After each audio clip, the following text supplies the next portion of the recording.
Welcome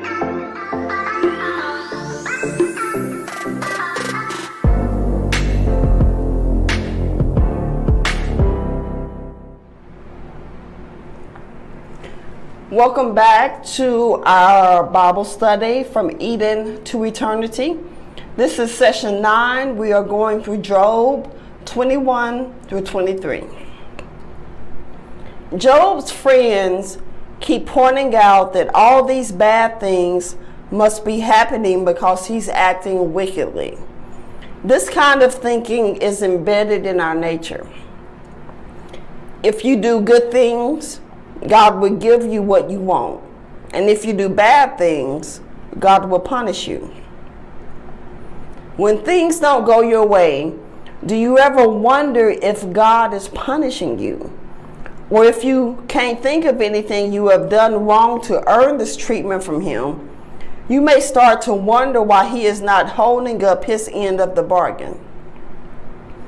If we are not careful, we will find ourselves with the same mindset of Job's friends, thinking if we walk uprightly with God, we can use that as bargaining chips to get what we want from Him.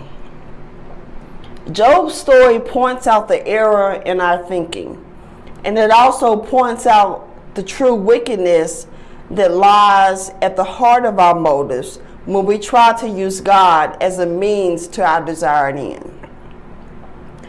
Job rebuts his friends' claims. In chapter 21, verses 14 through 16, he says, "The wicked say to God, 'Depart from us. We do not desire the knowledge of your ways. What is the Almighty that we should serve Him?' Then he marvels, 'Behold, is not there prosperity in their hand?' Wicked people do prosper. They amass fortunes and live their dream lives, all while cursing God." The reality Job brings to light here is that our lot in life is not a good barometer for the state of our heart. Good things do happen to wicked people, and it doesn't seem fair. But if we recall what we have learned about grace and mercy and what we deserve, we will see just how much we don't want what is fair. In the grand scheme of things, don't you want God to call you out of your sin?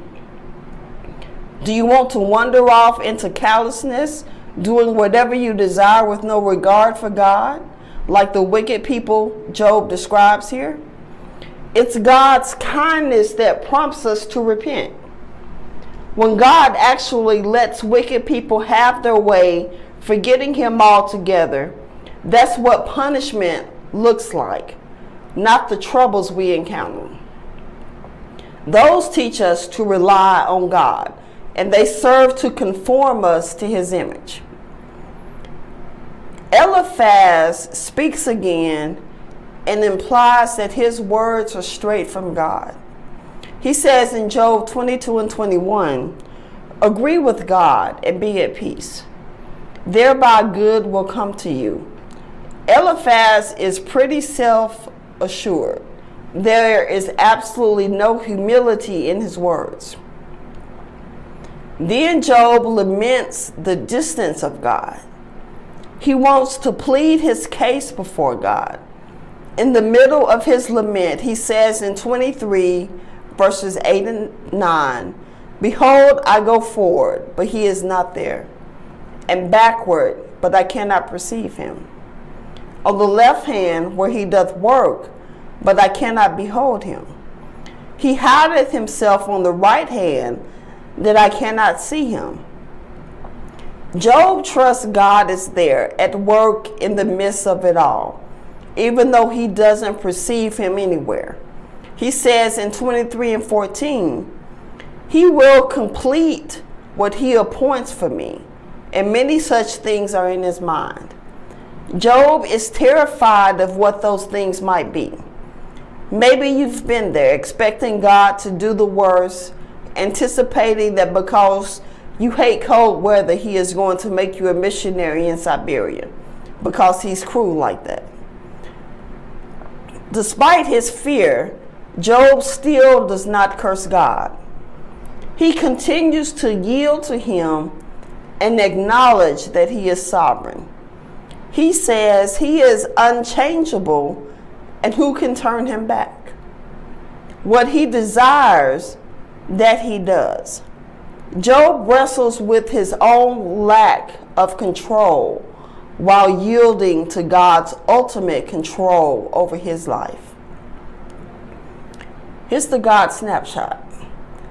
God is at work even when we can't see what's going on. He is still in control. He is still active.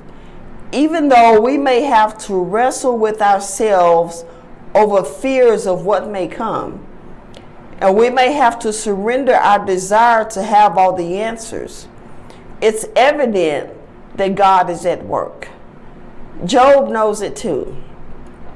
He says, on the left hand, when he is working, I do not behold him. And Job wants to talk to that God, maybe to get answers or maybe to try to make a point, but hopefully a little of what's built into his desire to talk to God is the knowledge that God gets him when none of his friends do. God knows what's happening and is not just guessing. Job trusts God despite it all. So that's all I have for today. We've gone over Job 21 through 23. Once again, in your spare time, go over that, read it, meditate on it, pray about it. And until next time, be blessed.